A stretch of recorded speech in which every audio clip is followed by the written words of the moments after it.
All right, well, thanks all for coming out. It is a lovely day, and if Rhode Island is anything like DC, you've had a long winter, so I know it's a sacrifice to be here.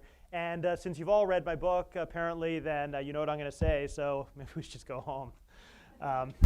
But no, let me kind of frame this around trying to make a case, and I am going to make a case that with one big exception, I'm actually very optimistic about what's happening in the Arab world, and this is a rare trait among Middle East watchers, certainly in Washington, but I think almost anywhere. I mean, I think that it's not easy to remain optimistic when you look around and see the trends and see what's happening around the region, and it's such a change from the way things were, say, 2 years ago. I mean, I don't know how many of you were following the Middle East closely or at all back when the Egyptian revolution broke out on January 25th. I'm guessing that Tunisia probably didn't make that much of an impression on people who weren't real aficionados of the region.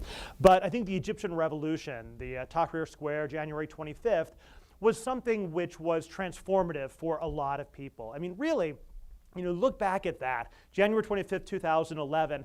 I mean, this is coming on the tail end of a decade when most Americans, and quite frankly, much of the national security establishment, much of the Middle East community, was dominated by and shaped by a focus on the aftermath of 9/11.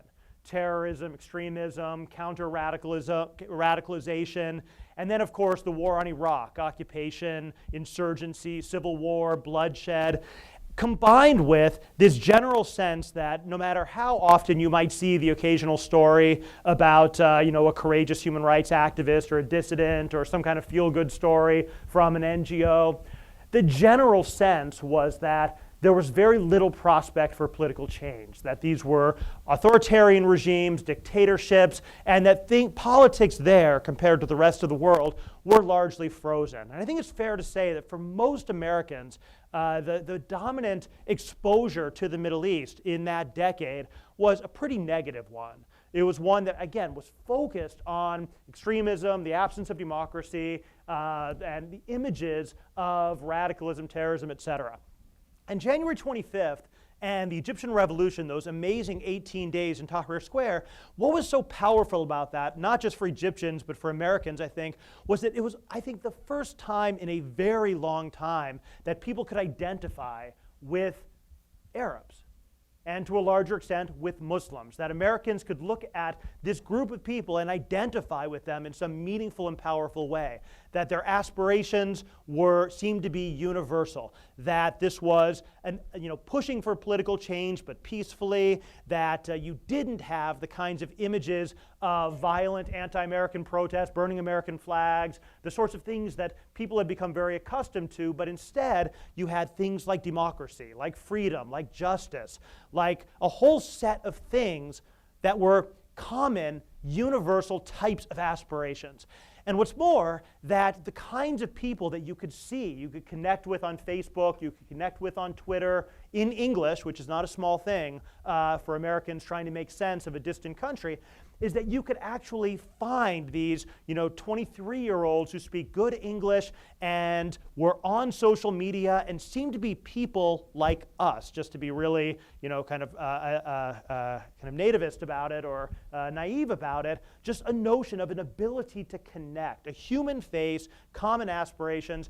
And I think that the dominant sense of January 25th and the Egyptian revolution at that time was this coming together, this connection of across a very wide conceptual, intellectual, political, and narrative gap that I think was really quite revolutionary in its own way. And that, I think, only exaggerated or exacerbated the letdown which followed. That as you then move from that to, say, September of last year, when you have something like the body of the American ambassador, Chris Stevens, one of our very best foreign service professionals and someone who had been working in North Africa for 20 years and personally had been deeply involved in the liberation of Libya, dying at what appears to be at the hands of a crowd of hostile Libyans. The American embassy in Cairo being besieged and having people climb the walls, pull down the American flag, put up Al-Qaeda's flag on the walls of the embassy. seeing the Muslim Brotherhood winning elections in Egypt and kind of seeing this deep polarization, fighting in the streets, and this kind of deep disillusionment and stagnation spreading through Egypt, and basically then culminating, I would say, looking over in Syria and seeing what began as a peaceful popular revolution, turning into what is, I think, by any measure, one of the worst, if not the worst, civil wars, state failures, and just absolute humanitarian catastrophes of the modern era before our eyes. Going from that high of this possibility of change and hope for positive, peaceful change to then collapsing back into what appears to be this hopeless pit of despair, I think has really soured not just Americans, but Arabs as well on the so-called Arab Spring and the Arab uprisings. And so we've gone from this kind of extreme enthusiasm to extreme negativism. And now all you see in the headlines is, the Islamic winter, or, the failure of the Arab Spring, or how do we go back to, maybe things weren't so bad before. Egyptian liberals are running around saying maybe the military should, do a military coup, get rid of this elected Muslim Brotherhood government, and we can go back to stability. Maybe things weren't so bad. I don't agree with any of this. I mean, I agree with some of it. I agree with the description, but I don't share the pessimism because I come at this from a very different point of view.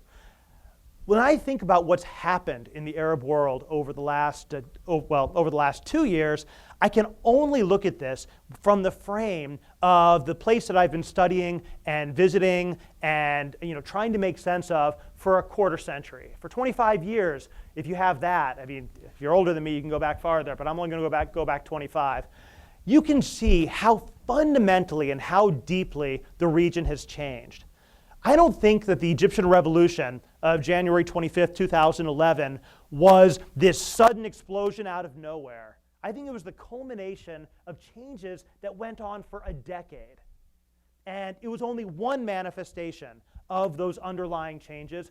Those changes are continuing and are going to continue to unfold, sometimes in positive ways, sometimes in negative ways. But there's two really important things that we need to understand. Number one is how radically the Arab world has already changed. And number two, a recognition that you couldn't put it back the way it was even if you wanted to, because those structural changes are so profound and so deep. What are the structural changes? I mean, people will point to all kinds of things. And when we get to the Q&A, I'm happy to talk about almost any of them. American foreign policy, Islamic movements, economic change, the rise of a new generation, all these things. They all matter. But the one that I've focused on a lot in my work, and therefore I'll focus on it here, is changes in the nature of information and communications, and the way that people are able to communicate with each other and access information. And this is the media, but it's not only the media. And so here's what I mean. If you go back to, say, the late 1980s, across the Arab world, and when I say this, I don't just mean like the absolute totalitarian dictatorships like Iraq and Syria. I mean the so-called liberal states, Egypt, Jordan, Morocco, Saudi Arabia, God, definitely Saudi Arabia, much of the Gulf. These were places where the states, these authoritarian regimes, maintained an almost absolute control over the flow of information and the ability of people to express their opinions. And this was done in a number of ways.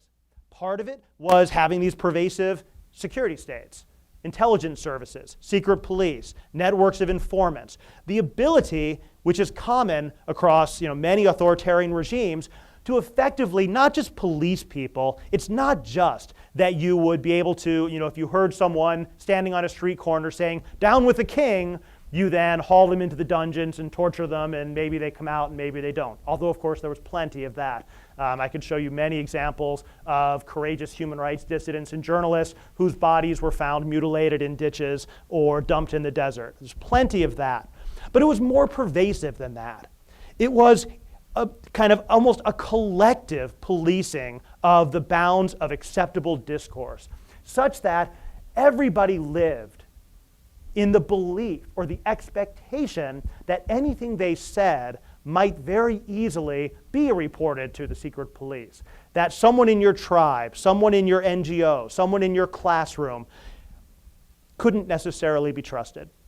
And that things would get out, and people would self-police. They would, this Jordanian journalist of mine once described it to me back in like the late 1980s as like having a pair of scissors in your brain. That basically you would start to say something and then the censor would kick in, say, maybe I shouldn't do that. And then you're trying to think, well, I'm supposed to hang a picture of Hafiz al-Assad in my shop. I really hate that bastard, but you know what? It's safer to do it. And then you walk down the street, and what do you see? Everybody's hanging pictures of Hafiz al-Assad up in their windows. Everybody must love him. Or maybe they sure don't hate him the way I do. Or even if they do, they're scared enough that they're going to do this. And so the basic idea here is that there was this reinforcing, extremely deep and exhaustive system of social control, which basically made it almost impossible for people to express their true opinions on political issues. At the same time, there was almost a complete control of the media by states. Television stations, radio stations were state-controlled. I mean, I remember watching, again, Jordanian television in the early 1990s, and what would you see? You would see this relentless parade of dignitaries getting off an airplane and shaking hands with the king with no sound on. And that would run for 25 minutes. I mean, it was that level of uselessness. Nobody that I knew actually watched Jordanian TV except for the bad American sitcoms. Back then, there were no satellite TV, no free-to-view satellite stations. Basically, you were stuck with national TV, and national TV was state-run. Newspapers were either directly state-run or else indirectly state-run, either through ownership or through editors who were appointed by the government, or through, again, monitoring of prior censorship, post-censorship, and the like. It was so bad that, of course, there were no statistics or surveys at the time, but everybody knew that the most popular source of information in Jordan in the late 1980s was usually, it was like a running competition. It was either Voice of America, BBC, or Israeli TV. And think about that for a minute. This is not saying that Jordanians were pro-Israeli. It's that their own media was so bad that they would actually watch Israeli TV because they trusted it more than their own television. One of the most famous anecdotes from this period came when Iraq invades Kuwait and in 1990, August of 1990. And they invade Kuwait, occupy the country, set in motion a major international crisis. Security Council is meeting. Iraqi troops move from the Kuwaiti border onto the Saudi border, and you have basically this massive army on the Saudi border while the Security Council meets in high tension. The Saudi royal family couldn't decide what they were going to do for several days. They didn't know whether they would invite American and international forces onto their soil or not. So they simply decided to suppress news about it. So for like 3 days, unless you were in an international hotel tuning into CNN, which is like 0.1% of the population, you're Saudi, you don't even know that this is going on. You don't know that Iraq has invaded Kuwait.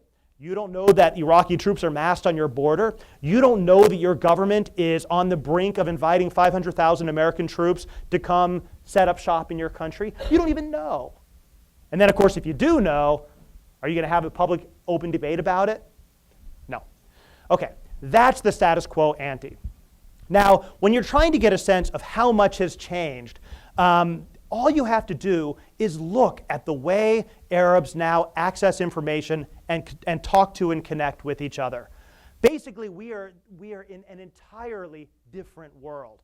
I mean, if 20 years ago, Syrians would be afraid to not hang a picture of Hafiz al-Assad in their window. Now, God, you should see the things they say about Bashar al-Assad on Facebook with their names attached, to say nothing of Twitter or anonymous information. I mean, you could easily, with like 5 minutes on Google, find 5,000 jokes about the president's private parts. I mean, it's really easy because it's everywhere. This has been a radical change, and it's been developing over the course of 20 years. The first really important part was the rise of free-to-view satellite television. Al Jazeera, the Qatari television station, gets the most press for this, and it should. It was revolutionary and path-breaking. It launched in late 1996 and basically decided to market itself as the voice of the Arab street. Extremely professional in its coverage. They hired a bunch of BBC correspondents and basically set out to cover the news in a professional way. And because it was free to view, and because everybody in the Arab world has a satellite dish and could easily pirate it, and basically it was all free. Seriously, you went to the Arab world as early as the early 1990s, and these like collapsing, 10-story buildings that look like they're about to fall down and might not even have running water have 500 satellite dishes, like jerry-rigged onto the buildings. When Al Jazeera started broadcasting this free to view in the late 1990s, then they were suddenly able to reach an enormous audience across the entire region, and they were reporting the news largely without filters. In fact, because they had kind of a Fox News mentality, very kind of partisan, sensationalistic, they would look for the most extreme, the most sensationalistic kinds of stories. They were reporting things about the corruption of Arab leaders, private jets and bad military deals gone bad, and sex scandals. They were hosting debates about secularism and Islam. They were hosting debates about, one of my favorites was, why have Arabs become the joke of the world, right? This is a long way from the kind of endless parade of dignitaries bowing down to the king. What's more, what Al Jazeera was doing, because it's broadcasting out of Qatar, which has a population of like 10, right? And so they were in order to survive, they needed to reach a large Arab audience. And so what they were doing was covering the entire Arab world as a single political entity.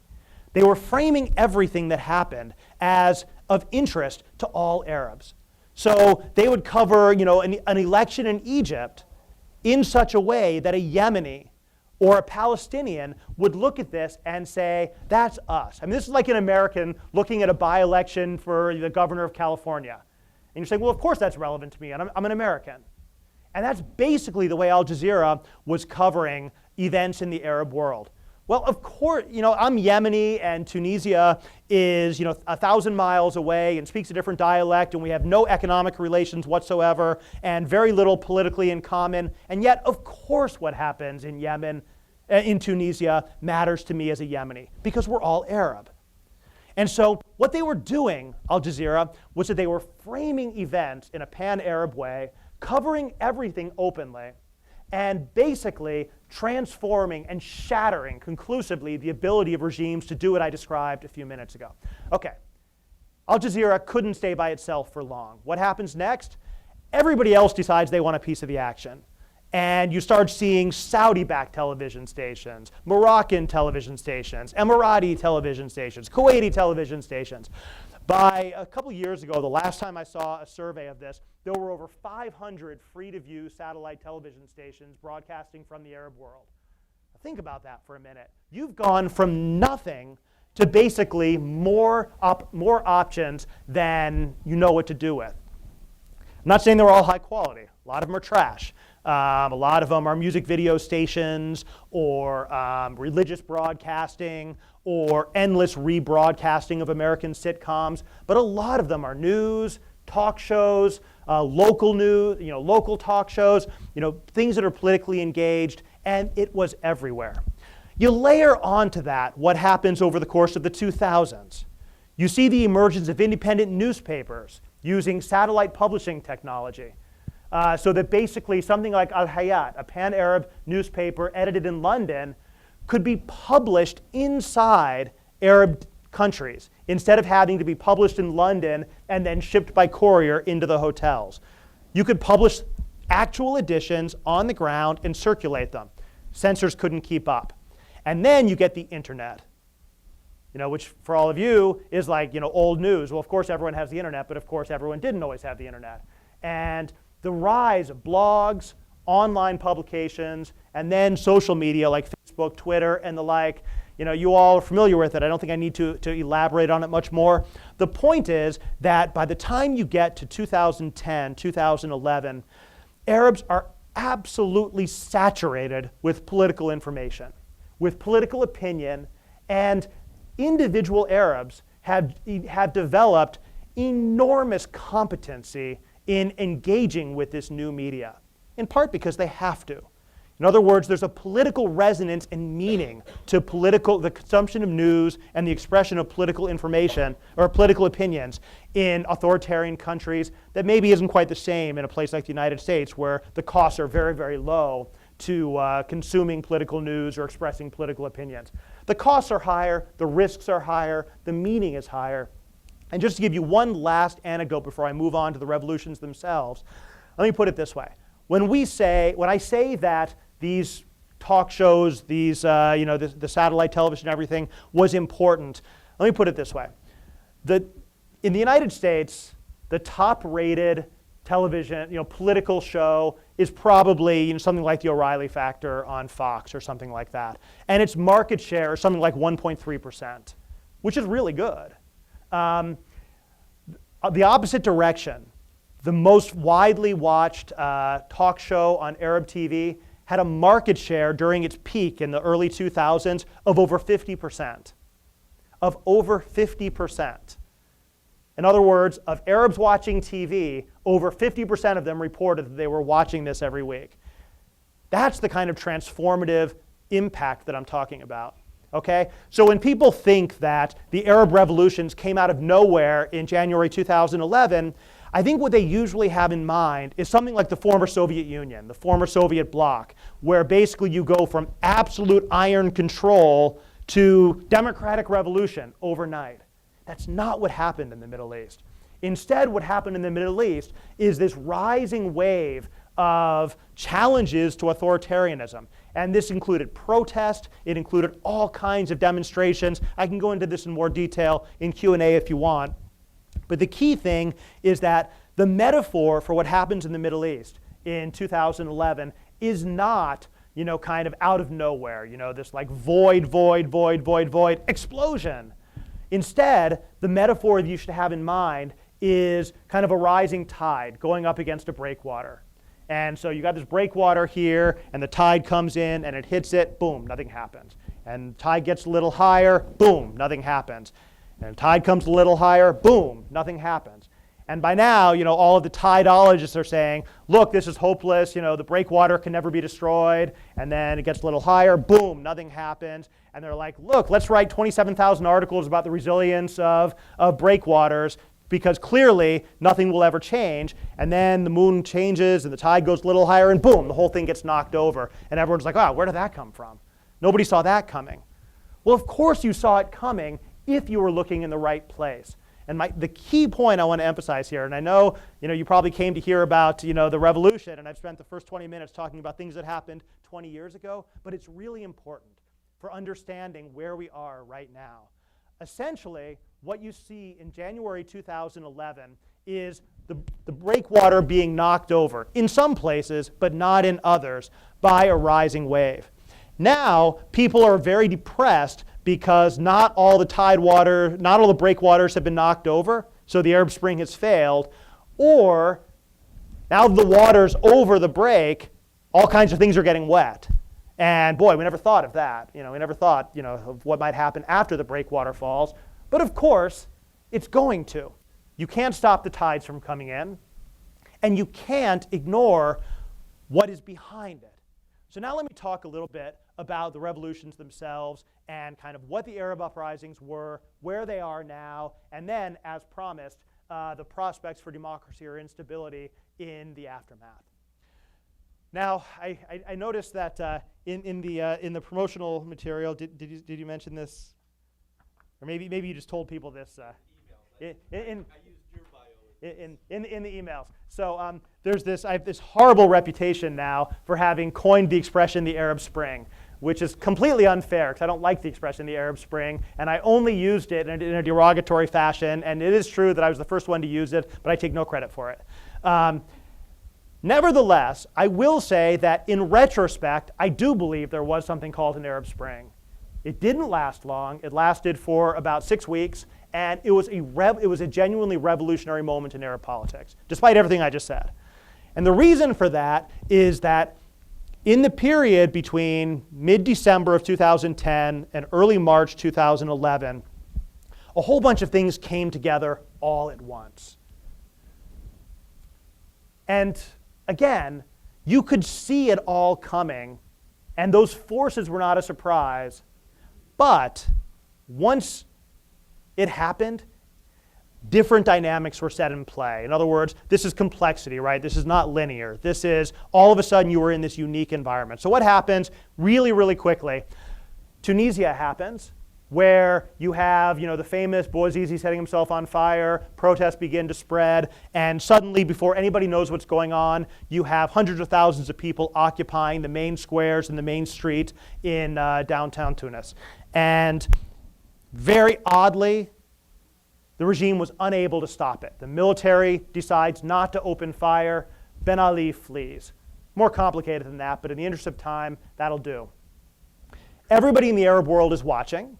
They're following it in exactly the way that I described, seeing it as part not of a unique Tunisian experience, the way, for example, they saw the Iranian Green Movement in 2009. That was something happening over there. In 2009, Arabs said, that's really interesting what the Iranians are doing. But when it happens in Tunisia, they were basically, that's us. If they can do it, why can't we do it? And there was this amazing, when Ben Ali leaves on January 14th, 2011, there's this amazing period in the entire Arab kind of political debate and entire Arab world. Everybody, everywhere is basically saying to each other, who's next? And they're waiting. This is like the phony war in Europe in 1939, right? It's everybody knows something's about to happen. Nobody's sure where. Where turns out to be Egypt, January 25th.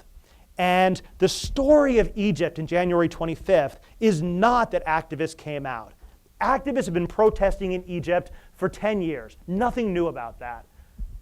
What was new on January 25th was that when the activists came out, ordinary people came out with them. And that's what had never happened before. Instead of 5,000 people getting their heads beaten in by the riot police, it was 500,000 people, and they overwhelmed the security forces. It took about 3 days for them to capture Tahrir Square. In Alexandria, it went faster. They burned down all the police stations, and basically in lots of other cities around Cairo and towns around Cairo, same thing. But essentially, the key difference was that it's a question of scale. Instead of 5,000, you get 1 million. And it simply overwhelmed the security forces in their ability to respond. Now, again, in Q&A, I can go over like the 18 days and everything, but I don't want to do that right now. I'm just going to say, once the army decided not to open fire, it was over. The details remained to be negotiated, but basically, it was over. Mubarak couldn't survive from that point on. On February 11th, he's gone. And when he leaves, it sets in motion this absolute firestorm across the Arab world. And basically, the way I like to phrase this is that Tunisia and Ben Ali leaving taught people that change was possible. Mubarak leaving told people that change was inevitable. Think about that for a minute. If you're a Syrian or a Libyan, going out on the streets and protesting is a death sentence, and you know it. The courage which it took for a Libyan or a Syrian especially to go out in the streets and protest is, to me, absolutely mind-boggling and baffling, that anybody would risk certain death for yourself, your family, your loved ones, your village, your neighborhood, to try and protest, knowing that it was impossible. But there was this unbelievable sense of expectations around the Arab world at that time, that sense of the possibility of change, and it was everywhere. And the connectivity of the region at that time was beyond belief. I mean, so basically what you would see was from Yemen to Tunisia, which are about as far apart as you can get in the Arab world, people were watching each other in real time. And so what you would see, you would go to Al Jazeera, and you would see them showing a split screen, and you would see people protesting in like 6 different Arab cities And they would be chanting the exact same slogans. The people want to see the overthrow of the regime, holding up the same posters simultaneously, and then, of course, watching themselves do it on Al Jazeera. Unbelievably powerful. And there was this idea that the same script was going to play out everywhere. You know, people occupy the central square, the military doesn't open fire, the president leaves. And of course, it didn't happen that way anywhere else. But I don't want to, you just have to recognize how unusual that moment was when you had so many people across the entire Arab world believing they were engaged in a common enterprise and certain they were going to win. This basically comes crashing down in March when basically the states strike back. And I could go into the details, even though they're really depressing, I won't. Even though they're really depressing, I won't. I guess that's kind of sums up where we are these days. But basically what happens is the Saudis crush their domestic opposition and then throw tons of money at everybody else. The Bahrainis crush their domestic opposition. Remember, in Bahrain, half the citizen population of the country was out in the streets protesting. Half the population of the country was out in the streets protesting. And they were crushed by force and defeated and repressed. And this whole campaign of arrests and torture and arbitrary detention. You can go on all that if you want. Yemen, things collapse into violence.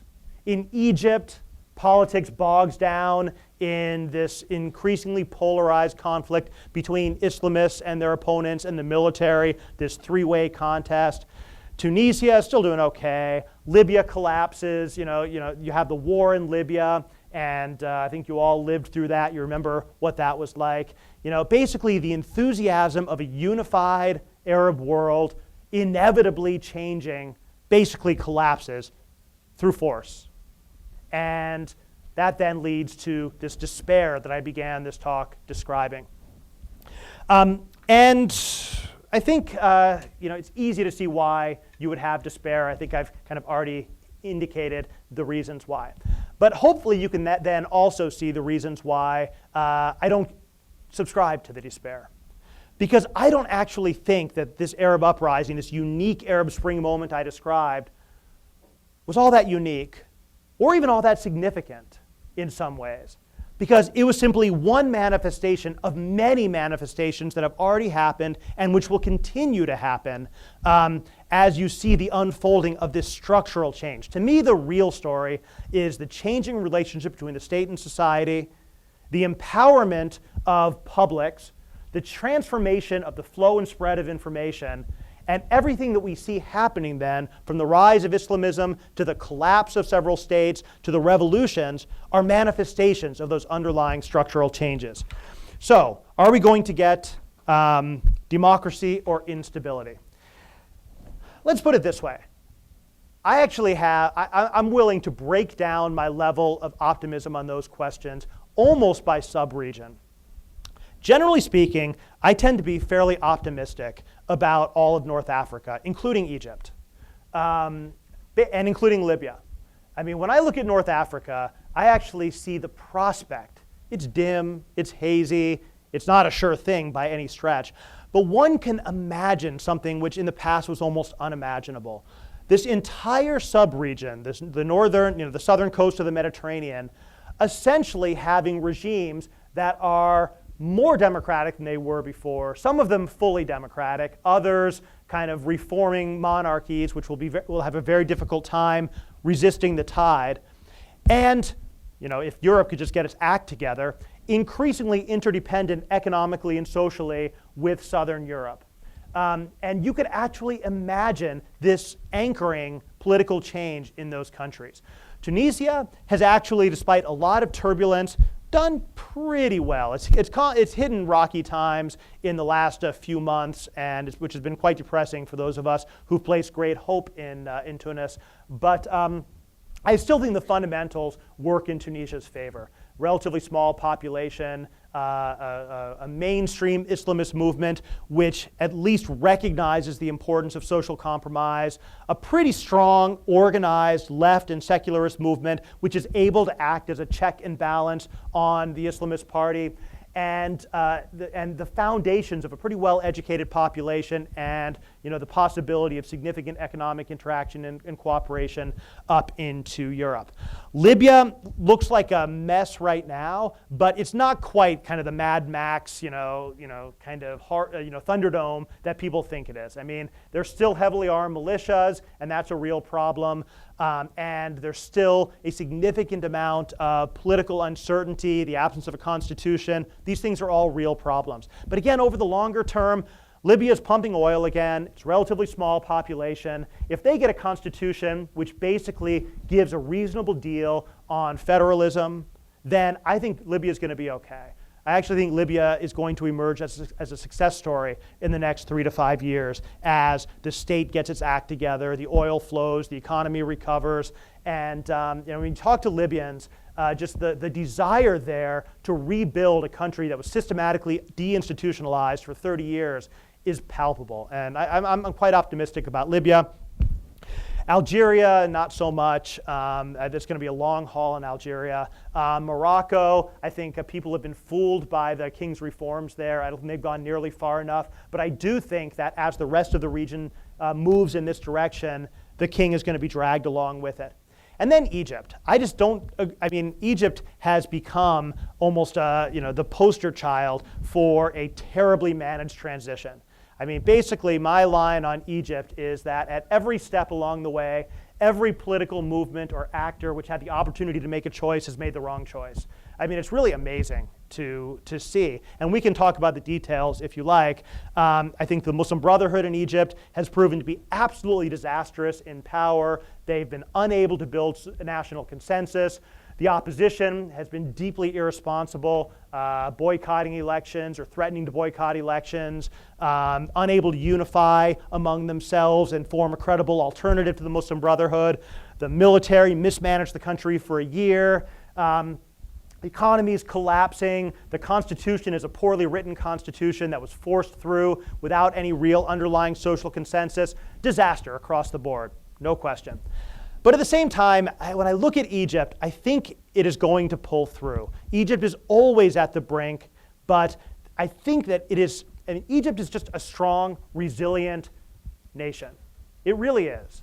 And I think that they are going to continue flirting with disaster, pulling up to the brink and then pulling away, but I think they are going to pull through. I'm happy to go into that in more depth if you like, but I generally think that Egypt is going to defy the skeptics. Things look really grim right now. Most Egyptians I know live in basically a condition of existential despair every day, and and you see things like armed individuals associated with the Brotherhood and with the opposition, beating each other up and attacking each other with lead pipes and knives at demonstrations. This is not like Egypt. I mean, Egypt has never been like this. It's really worrying. And yet at the same time, I think that Egypt has a pretty strong and robust civil society, long tradition as a centralized and efficient, efficient maybe is going too far, but let's just say it actually has a state.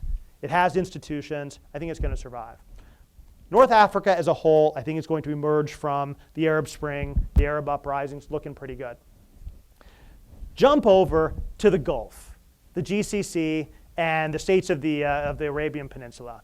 And here, my diagnosis, those of you who read my blog know that I have a very different take on this. Whether you want to call this optimistic or pessimistic will probably depend on which side you're on. But I actually think that the Gulf has already been transformed by the Arab uprisings much more than people seem to believe, and that it is the place where you're most likely to see dramatic political change over the next 3 to 5 years. Basically, the Gulf and the monarchs of the Gulf have managed to survive that first wave of uprisings and protests, and not a single one of the monarchs fell. And this has led many people to argue that the monarchs have some kind of unique resiliency, that the Gulf states are different, that they're not actually that they've escaped the Arab Spring. And it's just wrong.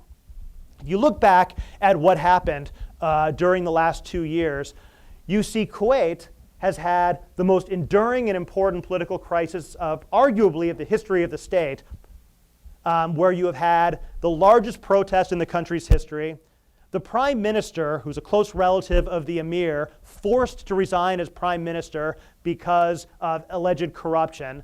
The parliament dissolved, the new parliamentary elections boycotted, and some of the most persistent and ongoing social protests that Kuwait has ever seen. And in response, they're imposing draconian laws which are completely out of character for Kuwait.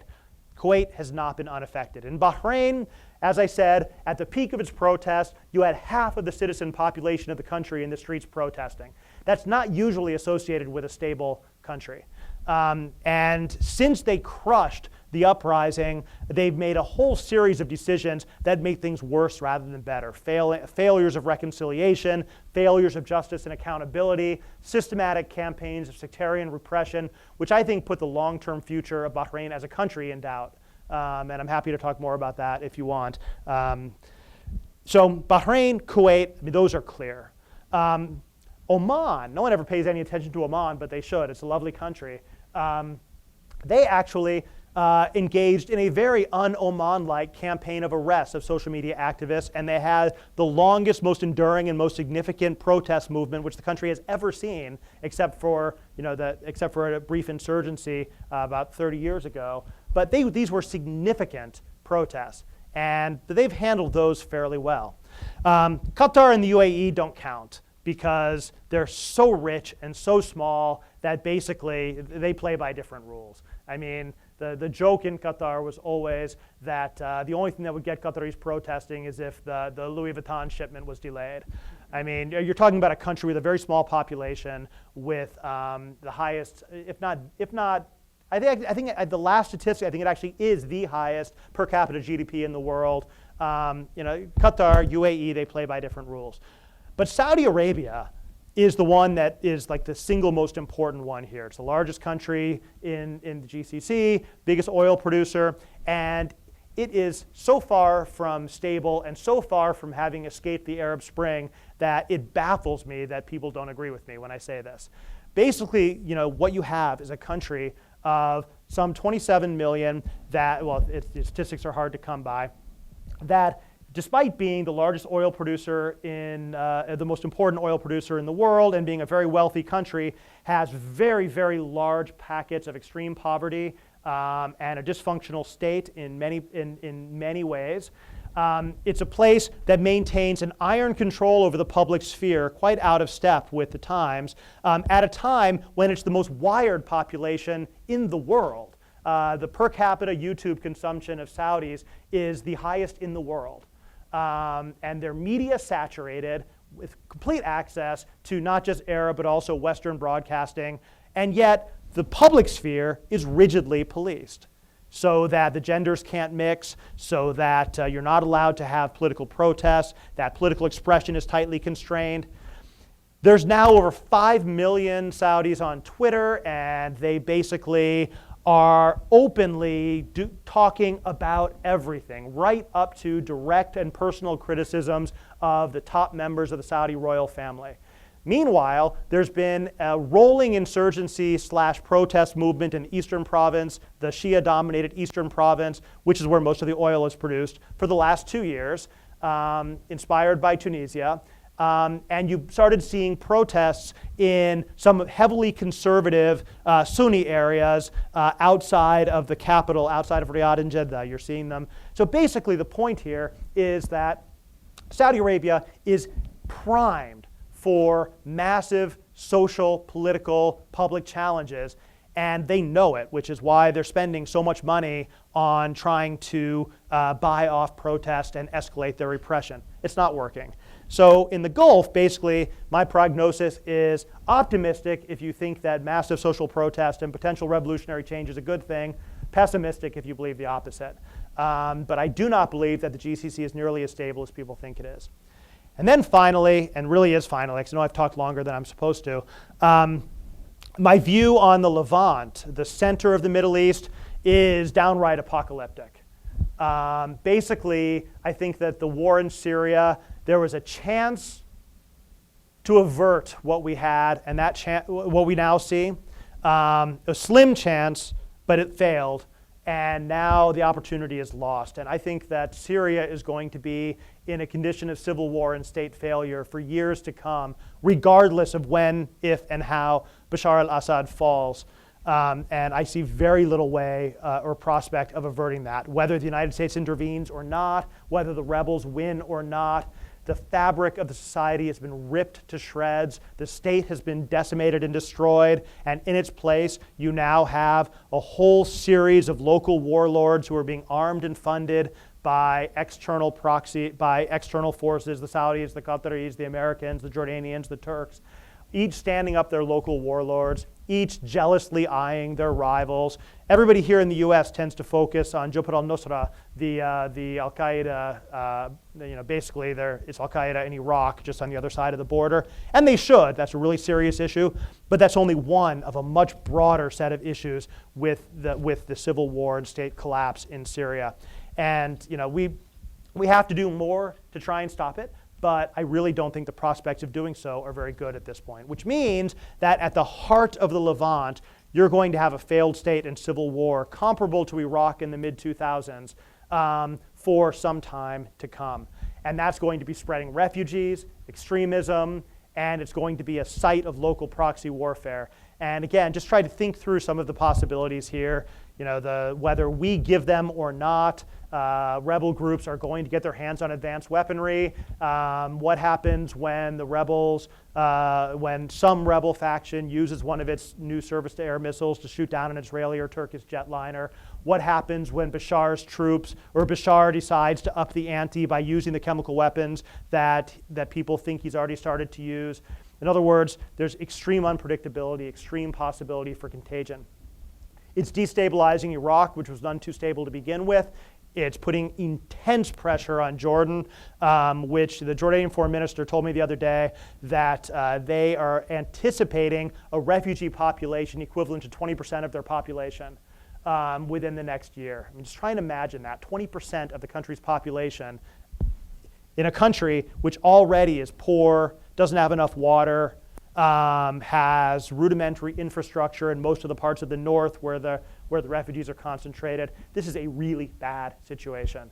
Lebanon so far has largely managed to survive, but come on, how long can that continue given the deep and tight integration between Lebanon and Syria, the refugees, the fact that significant portions of the rebel kind of command is based out of Lebanon, while Hezbollah is increasingly fighting on Assad's behalf inside of Syria. Lebanon's insulation can't last for long. Meanwhile, the Israeli-Palestinian conflict is going nowhere, remains utterly unresolved, and is unlike, I see absolutely no reason to think it's going to be anytime soon. Now, given everything that I've just been describing, some optimists, if we're going to call them that, would say, that's okay, the Arab-Israeli conflict doesn't matter as much anymore. But I think that's wrong. I mean, I think that I'm just trying to imagine again, just try to imagine this. This is a nice way for us to stop, I suppose, because you'll leave here feeling very uplifted and cheerful. Try to imagine that, the Palestinian Authority, in fact, does collapse when Salam Fayyad leaves and a new intifada begins. And you start seeing images of Israeli troops and Palestinian factions exchanging gunfire and dead bodies everywhere and explosions everywhere. And then the Palestinians start saying to the international community, why is it okay for the Syrians to rebel and get armed from the outside and not okay for us? How's that going to play on Al Jazeera? How's that going to look in Egypt? How's that going to look in Yemen? How's that going to look in Saudi Arabia? These are going to be some really tough, turbulent times to come. And so I said that I'm an optimist. I began this talk by saying that I'm an optimist. And I am an optimist in the broad sense that the changes unleashed by the Arab Spring are going to continue to unfold because they weren't unleashed by the Arab Spring. It's a deep structural transformation, which I think on net is positive. It makes democracy more likely, makes a good life for the citizens of that part of the world more likely. But the specific pathologies of the Levant, and especially the war in Syria, and to a lesser extent the unresolved Israeli-Palestinian conflict, mean that in that specific part of the region, it's hard to be anything other than deeply, deeply pessimistic about the short to medium term future. And with that, cheerful thought, I will stop, open it up for questions. I will leave Jeff to take the role of timekeeper and tell me how much time we have. Okay. Well, thank you so much. Let's take a few minutes to maybe 10 minutes for questions. So open it up to the floor. Try and keep my answers short, unlike normal. You spoke a little on actors within the Middle East and how their actions have kind of made the situation become more and worse. I was wondering if you could speak a little on, I guess, actions from an American foreign policy standpoint and whether that's worsened for the inaction or actions worsened. Yeah, no, it's a really good question, and in Washington, that's what we end up talking about the most, just because it's us. I would basically say that I think that U.S. foreign policy since the Arab uprisings, early on, I thought was actually quite good. I mean, they recognized quickly that these things were unstoppable and that they were broadly in line with American values, and they tried to get on the right side. And you go back and you read Obama's speech in like May of 2011, and you say, okay, this is, he wants the U.S. to be on the right side of history, which he sees as democracy and popular empowerment. Played a really important role in both Tunisia and in Egypt. In Tunisia, convincing the military to not open fire. In Egypt, convincing the military to push Mubarak aside. And then throughout, the U.S. has played an important role behind the scenes in very low profile, but in especially with the military. So pushing them to actually transfer power to civilian government, allow elections to go forward. And I think the U.S. has actually done a pretty good job on those things. I think that the U.S. was, in a very real sense, trapped by the inevitable structural hypocrisy of its situation, though. It couldn't do anything about Bahrain because Saudi Arabia made it very clear that they were going to take charge of Bahrain and were not interested in an American role. And basically, we had to sit and watch it, which made us look pretty hypocritical. In Yemen, basically the U.S. subcontracted out the political side to Saudi Arabia while continuing to carry out drone strikes, and I think that's been less than 100% successful. So I think that on kind of big, broad sweep of things, and on most of those individual countries, I think the U.S. has done pretty well and played a pretty constructive role, except for the ones that I just mentioned. Except for Syria, where I don't think that anyone would look at Syria and say, wow, that's a stunningly successful policy. But at the same time, I think that you also have to be realistic about what would have happened if the U.S. had behaved differently. And I think that's one of my biggest frustrations in the debate about Syria is that people can look and see what didn't work, and they can look and see how horrible Syria is now.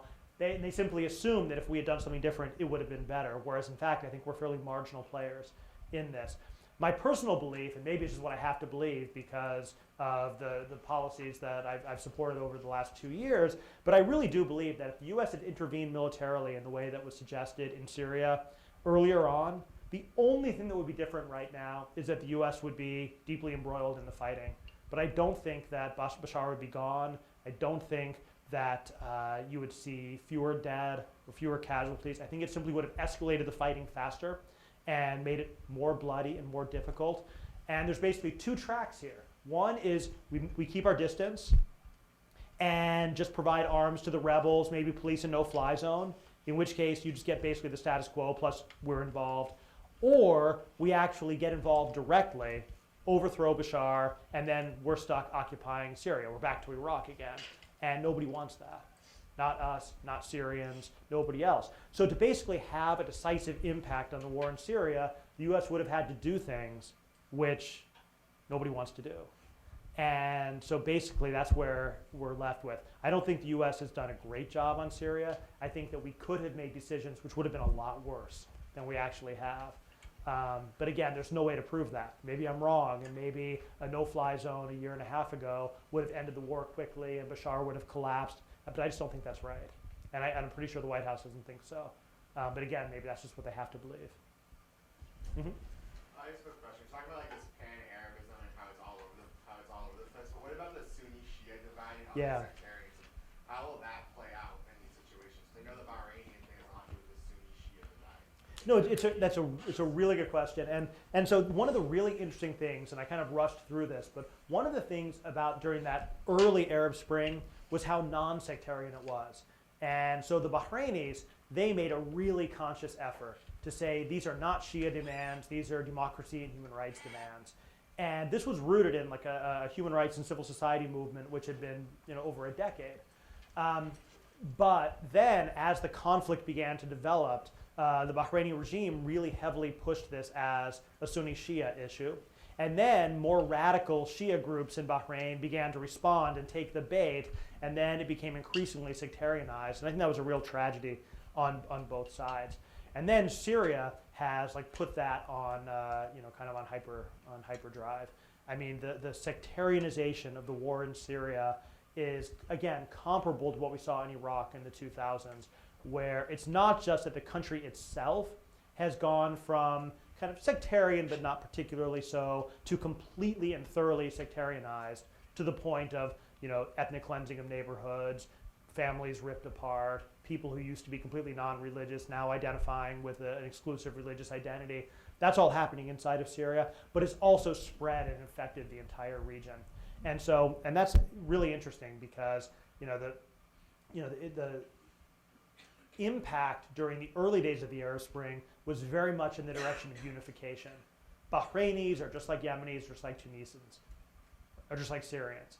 And now that sectarian narrative is so powerful and spread so wide that it really stands in the way of a unified Arab identity in ways that just weren't true before. So you're right. I mean, that's one of the things which has really developed in this last year or so, year and a half or so. Mm-hmm. I subscribe to foreign policy and I enjoy reading your blog. And I was reading the other day, in Middle East Kings of Cowardice, we were talking about Saudi Arabia and how the royal family's been having some jokes made about him on different Twitter and stuff like that. And I guess my question would be, when there's no money, like I guess when are they not able to buy friends anymore? Right. When is the United States going to be forced to make a decision in an area where there might be a protest that may have a chance to overthrow the royal family? This weighs very heavily on U.S. military planners and strategic planners. So there's a big debate right now, largely behind the scenes, but becoming increasingly public about the naval base in Bahrain. One of the reasons our hands were tied on Bahrain was not just the Saudis, it's also that's like our major naval base for the Fifth Fleet. And more and more people are leaning towards the idea, I've been advocating it, of relocating the base. Because partly in protest against an allied government which is actively involved in this massive campaign of human rights abuses, which is just unsavory. But also because there's no guarantee of the future stability of Bahrain given its policies. And so, better to leave now on our own terms than suddenly see the country go up in flames 2 years from now and have to relocate on the fly. Now, ideally, what you would do is you would use the threat of withdrawal to compel the Bahrainis to actually do the reforms that might actually save the kingdom. But so far, that hasn't really worked.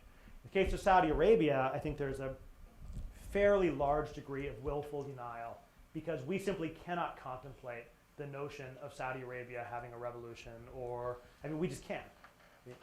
It's unthinkable. Therefore, it won't happen, which isn't very good strategic analysis. And so I spend a lot of time in Washington these days arguing with people about the Gulf, and the arguments feel to me very similar to the arguments we used to have about Egypt in like 2009, where I and like-minded people point to all of these growing, mounting social problems, and then the realists push back and say, well, yeah, but those problems are always there, and the regime never falls, and you're always crying wolf, but it never actually happens.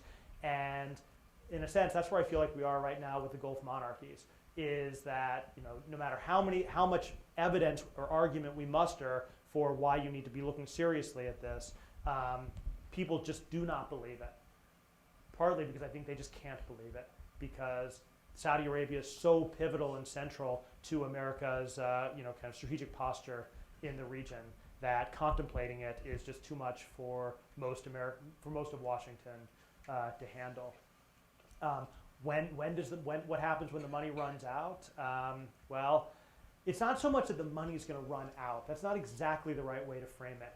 The right way to frame it is that the current set of kind of budgetary commitments that, say, just take Saudi Arabia, for example, that they've made, basically as long as the price of oil stays at a certain level, they're fine. I mean, they have massive financial reserves, and the price of oil is high, more is flowing in all the time.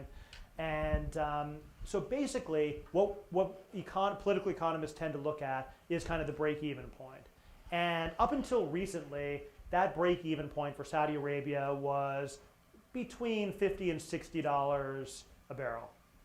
And after $130 billion in spending promises, big new arms deals, and kind of generous aid around the region and everything, people now believe that that kind of break-even price has gone up to like $85 or $90 a barrel. In other words, if the price of oil dips below that, they start running a deficit. And it becomes unsustainable, what they've done. And many of the spending that packages, things that they did were meant to be temporary. But that's not the way things work.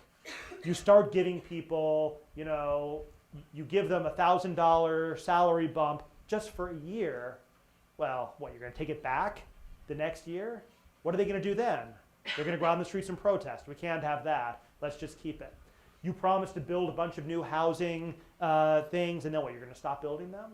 You lower the price of food and cooking oil. What, you're going to raise it? So basically, these commitments become permanent ones. And so at the economic level, that's what you really want to think about with Saudi Arabia, is at what point can they no longer sustain their commitments? The other issue with the Saudis, of course, is the fact that they have kind of an aging, divided, decrepit leadership that keeps dying.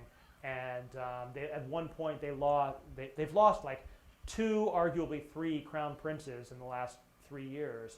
And they have a next generation filled with princes who think they should be the next king. And it's pretty easy to imagine a scenario where different princes begin jockeying with each other, trying to win the loyalty of the armed forces, looking for foreign patrons. Again, I'm not predicting a revolution in Saudi Arabia tomorrow or next year or necessarily in the next 10 years. But I do think that the Saudi Arabia that people knew and kind of took for granted is gone. And I think that it's a lot more fluid than people seem to think it is. That's kind of where I would put it. Neither revolutionary nor stable, but kind of in that kind of middle zone. This is kind of like Egypt circa 2006. All right, so we have time for one last one. Why don't we take both of them, and Okay. maybe they'll be similar. Okay. Maybe let's take a round. So get the questions and then. Yeah, that's what I mean. Yeah. So my question is about Jordan and in the aftermath of the Arab Spring, whether or not, what do you see, because when I went to Jordan fall of 2011, and while there was like marches every Friday, there was still widespread sort of adoration of the king, respect for the king. And do you see Jordan, since it managed to maintain its stability during the Arab Spring, as sort of being more secure now, or because of the massive influx of refugees, do you think there's going to be a further breakdown or stability in Jordan specifically? Okay. And I'm going to Morocco in late May, and I kind of just wanted to ask you like what your point of view is on the reforms that are taking place there and kind of where Morocco is going in the future. See, those pair together very nicely. The 2 members of the Gulf Cooperation Council that aren't in the Gulf and don't cooperate. So Jordan, Jordan. I'm very bearish on Jordan, and yet we released a briefing on Jordan a while back called Jordan Forever on the Brink. Because it always is, right? It's always on the brink of collapse, and it never collapses. And I think the biggest reason for that is not because of widespread adoration for the king, but simply because everyone is so afraid of the absence of the king. And so I think you framed it nicely. I mean, the protest movement in Jordan is like nothing that we've seen in Jordan since the 1950s, where you have these recurrent, ongoing, sustained protests, not just in urban areas in Amman, but throughout the south. And that's really something which is new. And there's much less love for the king than people think there is. In fact, he's pretty widely despised. Certainly his wife is. But at the same time, imagine you're a Jordanian and you look to your east, Iraq just went through a 10-year civil war. To your north, Syria has this horrible civil war, and you're saying, King Abdullah is not so great, but things could be a heck of a lot worse. And I think that, so if you remember back in November, this was 2012, so maybe you weren't there then, but there was the fuel price increases, and there was this big protest in downtown Amman, and all of a sudden everyone started paying attention and said, this is it, the king's about to go. I said, no, actually I don't think so, he'll be fine at that point, because that's the kind of protest that the system is pretty well equipped to handle. It's one-off, it's over food prices, and as soon as people start shouting down with the king, the vast majority of Jordanians recoil from that for the reasons that I just gave.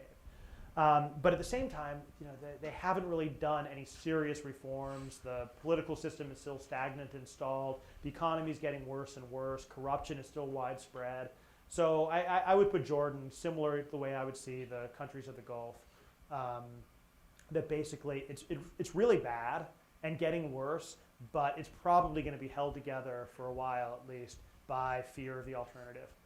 Morocco is quite interesting because the king there actually wrong-footed the opposition, and he was one of the only Arab leaders to get out in front of a protest movement instead of waiting for there to be 500,000 people outside of his palace.